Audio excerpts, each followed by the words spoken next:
Assalamualaikum warahmatullahi wabarakatuh. Buat Puan Haslina dan sahabat-sahabat sekalian, nama diberi ialah Ahmad Akmal bin Abdullah daripada kumpulan 1. InsyaAllah pada kali ini kumpulan kami akan membentangkan berkenaan dengan tajuk beza banding antara ujian objektif dan ujian subjektif. Dan insya-Allah pada kali ini saya diberi tugas untuk membincangkan definisi ataupun pengertian ujian objektif dan ujian subjektif. Yang pertama ialah definisi ataupun pengertian ujian objektif ataupun ujian soalan objektif. Apakah yang dimaksudkan dengan ujian soalan objektif? Iaitu perkara ataupun alat yang digunakan untuk mendapatkan respon daripada pelajar. Dan kebiasaannya respon itu adalah tetap. Dia mempunyai satu jawapan ataupun mempunyai pilihan daripada beberapa jawapan. Soalan objektif juga mempunyai pokok soalan iaitu kata kunci dan juga pilihan jawapan mengikut setiap item. Soalan berbentuk objektif terbahagi kepada dua. Yang pertama ialah item respon bebas dan yang kedua ialah item respon tetap. Item jenis respon bebas ini memerlukan pelajar meneliti soalan dan menulis jawapan itu sendiri. Kebiasaannya pelajar menulis jawapan di hujung soalan ataupun pelajar menulis mengisi kekosongan menerusi penyataan soalan. Antara contoh soalan ialah apakah perkataan berlawanan bagi sejuk, dan jawapan dia adalah di hujung iaitu panas. Dan contoh soalan kedua ialah Ahmad selalu pergi ke kosong untuk mengerjakan solat secara berjemaah. Itu jadi jawapannya adalah masjid. Dan itu adalah jawapan ataupun yang dimaksudkan dengan item respon bebas. Dan yang kedua ialah item respon tetap yang memerlukan seorang pelajar itu memilih jawapan yang paling tepat dan paling betul. Kebiasaannya jawapan itu mengandungi pilihan daripada beberapa pilihan jawapan. Contoh soalan yang diberi ialah berbentuk betul atau salah ataupun berbentuk padanan. Contohnya, lawan daripada perkataan putih ialah hitam. Kemudian dari dalam kurungan pelajar memilih sama ada betul ataupun salah. Ataupun soalan kedua ialah berbentuk padanan, pelajar memadankan dengan sesuatu jawapan yang mempunyai beberapa pilihan jawapan. Seterusnya kita masuk kepada definisi soalan subjektif, iaitu maksudnya ialah bentuk pertanyaan yang digunakan untuk menguji pengetahuan, pengalaman, kemahiran ataupun kebolehan kognitif seseorang calon atau pelajar yang kebiasaannya ditulis dalam bentuk penulisan. Soalan subjektif terbahagi kepada dua jenis iaitu tindak balas terhad dan tindak balas lanjutan. Soalan jenis tindak balas terhad kebiasaannya mempunyai satu struktur ayat yang mengandungi satu penyataan, satu ayat dan satu huraian, yang mana kandungannya tidaklah terlalu panjang seperti esei, tidak terlalu pendek, tetapi dia mempunyai satu jawapan yang cukup lengkap, isinya ringkas dan padat. Jenis yang kedua ialah jenis tindak balas lanjutan. Tindak balas lanjutan juga dikenali sebagai esei. Esei ni biasa dia lebih panjang, lebih banyaklah huraian dia berbanding dengan jenis yang pertama tadi iaitu jenis terhad. Yang esei ni biasa ayat dia tidak berbunga-bunga dan mempunyai setara dengan pemikiran sesuatu tahap pelajar. Contoh tahap 1, tahap 2, tahap 3. Dia bergantung kepada tahap tu sendiri. Jadi itulah sahaja pembentangan saya daripada kumpulan 1, saya mengucapkan ribuan terima kasih. Assalamualaikum warahmatullahi wabarakatuh. Pembentangan diteruskan oleh sahabat saya yang seterusnya.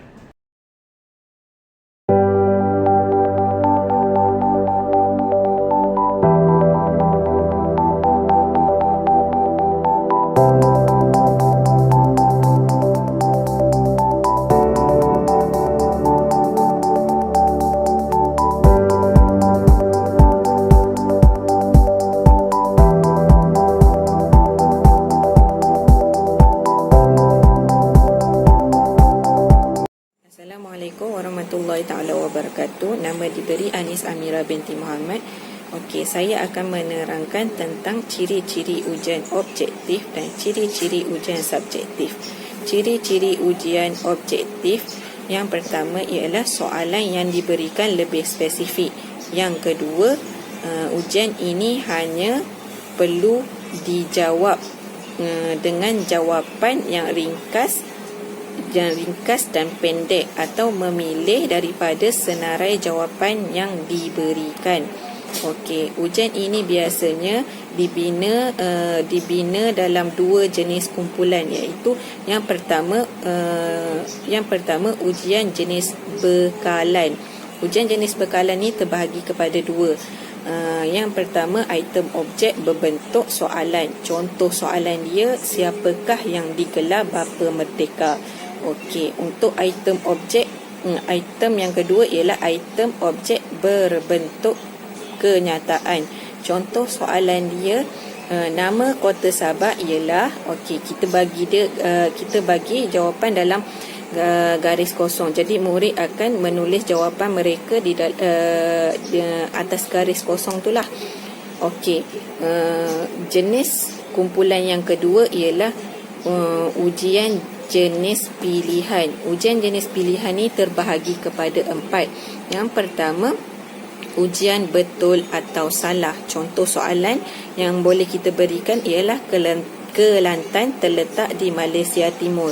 Murid akan menandakan jawapan mereka sama ada betul atau salah. Okey, yang kedua, item padanan. Contoh boleh bagi soalan matematik. Kita buat dalam 2 kolom. Kolom yang pertama, okey, soalan dia ialah 3 darab 5. Okey, jawapan dia kita akan bagi dalam kolom B. Contoh jawapan dia 3 darab 5 sama dengan 15. Okey, murid akan menggariskan soalan A tu dengan jawapan di kolom B itulah. Okey, untuk jenis pilihan yang ketiga, item pengelasan. Contoh soalan dia, guru akan bagi dalam soalan berbentuk dalam 3 kolom. Okey, contoh soalan dia ialah yang pertama, soalan benda dengan, kita nak buat benda dengan penjodoh bilangan. Okey, benda tu kita bagi dia surat dan penjodoh bilangan tu sepucuk jawapan dia kan. Okey, jadi murid akan menulis di dalam kolom yang ketiga jawapan dia sepucuk surat. Okey, manakala item jenis pilihan yang keempat ialah item aneka pilihan. Item aneka pilihan ni biasanya kita akan bagi soalan dan jawapan dia dibagi kepada A, B, C dan D, ataupun selalu dalam jawi alif ba jim dal lah. Okey, contoh soalan aneka pilihan ni, okey, contoh kita ambil daripada subjek pendidikan Islam. Berapakah bilangan rakaat solat Zuhur? Okey, A kita bagi pilihan 2 rakaat, okey, B 3 rakaat, C 4 rakaat dan D 5 rakaat. Okey, jadi murid akan memilih jawapan dan membulatkan antara A, B, C dan D tadi. Okey, itu ciri-ciri ujian objektif. Okey, kita pergi pula kepada ciri-ciri ujian subjektif. Okey, ciri-ciri ujian subjektif ini ialah calon bebas memilih, merancang dan menyusun isi jawapan itu mengikut pendapat dan idea sendiri dalam memberikan jawapan. Mereka itu calon-calon ni dia bebas untuk menyusun idea masing-masing lah. Okey, ujian subjektif ini terbahagi kepada 2, iaitu 2 jenis, iaitu jenis respon terhad. Yang pertama, Okey, jenis yang kedua, jenis respon lanjutan. Okey, kita tengok dulu pada jenis respon terhad. Okey, jenis respon terhad ni ialah jenis item ini dia mengehadkan kandungan ataupun gaya jawapan murid itulah. Okey, iaitu ia memerlukan calon untuk menjawab secara tepat dalam satu ayat ataupun pernyataan pendek. Okey, contoh soalan yang boleh kita berikan ikut jenis respon terhad ni ialah apakah maksud sahabat? Apakah maksud sahabat? Okey, jawapan dia yang maksud sahabat ialah orang yang dikenal rapat dan disukai. Okey, jenis ujian subjektif yang kedua pula ialah item respon lanjutan. Okey, item respon lanjutan ni pula ialah calon bebas untuk memberikan jawapan dan menggunakan gaya penulisan sendiri, tetapi mestilah menepati kehendak soalan yang diberikan oleh guru. Okey, biasanya soalan jenis ini menggunakan perkataan seperti bincangkan kepentingan penilaian dalam bilik darjah. Atau lebih tepat lagi, ujian subjektif ni lebih kepada soalan struktur ataupun esei. Okey, itu saja daripada saya.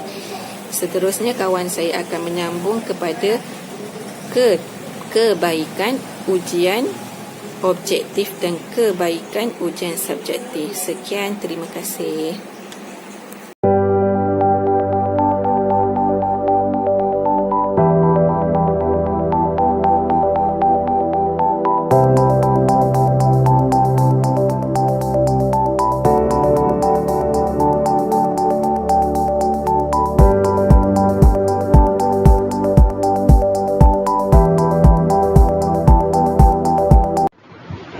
Bismillahirrahmanirrahim. Assalamualaikum dan selamat petang Puan Hasina. Saya nama diberi Asyahani binti Abdul Razak daripada ini menerangkan tentang tajuk kelebihan soalan objektif dan kelebihan soalan subjektif di dalam perbezaan di antara kedua-duanya. Okey, yang pertama kita tengok dalam slide ada 3 poin yang menunjukkan kepada kelebihan soalan objektif dan 3 kelebihan kepada soalan subjektif. Okey, yang pertama di sebelah kanan saya, soalan objektif, apa dia kelebihannya? Okey, yang pertama adalah bilangan item ditakbir dan dijawab. Okey, apa maksud ditakbir? Dah ditetapkan, item untuk jawapan itu telah ditetapkan dan telah dijawab. Okey, jawapannya adalah pendek dan jawapannya disediakan daripada soalan yang telah ditentukan. Okey, contohnya apabila soalan aneka pilihan. Okey, soalannya adalah apakah rukun iman yang keempat? Okey, A, percaya kepada Allah, B, percaya kepada para malaikat, C, percaya kepada kitab, D, percaya kepada Rasul. Okey, kita tahu di sini jawapannya pendek dan kita boleh terus jawab adalah D. Okey, jawapannya tersedia untuk soalan yang telah disediakan. Okey, itu adalah kelebihan soalan objektif. Okey, kita tengok pula kelebihan soalan subjektif. Okey, apa maksud kelebihan soalan subjektif di sini? Adalah yang pertama, kurang soalan mengagak.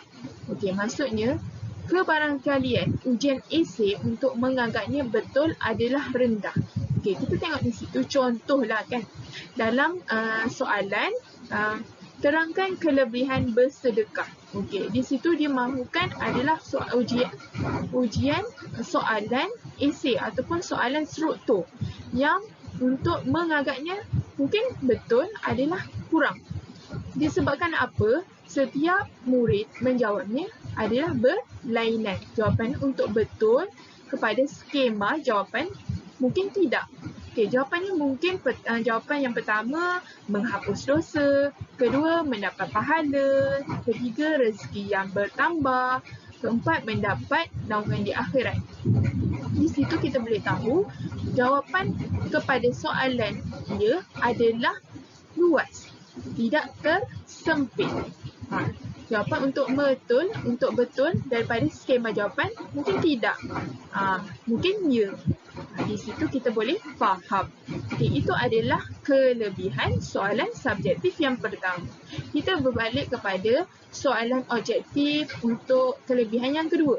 Okey, menjawab tidak memerlukan masa yang panjang. Okey, apa maksudnya di sini?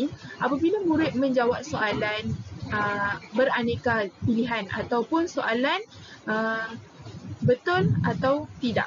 Okey, contoh soalan hukum mencuri adalah dosa besar. Jawapannya betul. Di situ menjawab tidak memerlukan masa yang panjang. Bila murid menjawabnya, terus boleh menjawab dengan jawapan yang betul. Terus menjawab betul. Okey, di situ tidak memerlukan masa yang panjang. Maksudnya masa yang pendek untuk menjawab. Okey, kita tengok yang kedua untuk kelebihan soalan subjektif. Menjawab dalam konteks yang lebih bebas. Okey, apa maksudnya? Tidak terikat. Maksudnya bebas maksudnya tidak terikat. Ujian esei memerlukan kebebasan pendapat. Contohnya, terangkan hikmah penciptaan langit dan bumi. Okey, macam mana? Bukti keesaan Allah Ta'ala. Okey, jawapan mungkin poin kedua, Allah alam semesta diciptakan untuk manusia. Dan yang ketiga, yakin untuk memberikan manusia berfikir. Di situ kebebasan pendapat, tidak terikat kepada soalan sesuatu jawapan kepada soalan yang telah diberikan. Di situ memberikan murid cetusan idea ataupun pendapat dalam mengarang ataupun menulis jawapan kepada soalan yang subjektif. Okey, yang ketiga, berbalik kepada soalan objektif. Kelebihannya yang ketiga adalah pemeriksaan dapat dijalankan cepat. Maksudnya, jawapan dia telah ditetapkan. Okey, skim permakahan disediakan mudah.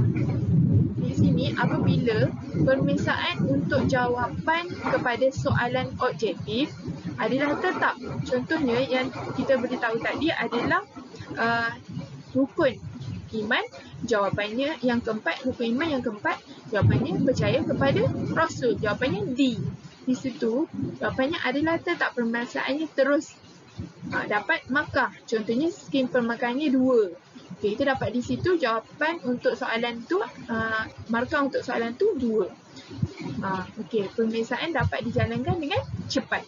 Okey, itu kelebihan untuk soalan subobjektif. Tapi untuk soalan subjektif pula, kelebihan yang ketiganya adalah menolong murid membina kemahiran. Apa menolong murid membina kemahiran? Disebabkan soalan yang luas, jawapan yang bebas bila menjawab dalam konteks yang lebih bebas dan lebih luas. Okey, memilih bahan-bahan berkenaan. Apabila murid menjawab ujian esei, murid boleh memilih isi yang berkenaan. Okey, pendapat mereka untuk soalan itu. Yang kedua, bahan yang logik.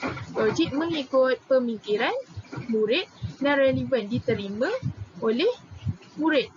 Bahan isi yang logik pada pemikiran murid. Dan yang ketiga, murid sendiri membuat kesimpulan untuk jawapan yang hendak dia nyatakan di dalam ruangan jawapan. Tidak memerlukan skema jawapan. Disebabkan soalan subjektif adalah soalan untuk dalam konteks yang lebih luas dan bebas. Okey, di situ kita dapat faham kelebihan untuk soalan objektif dan kelebihan soalan subjektif. Ada 3 untuk soalan objektif dan soalan subjektif. Itu saja daripada saya. Jazakallahu khairan katsiran. Terima kasih Puan Hasina dan rakan-rakan.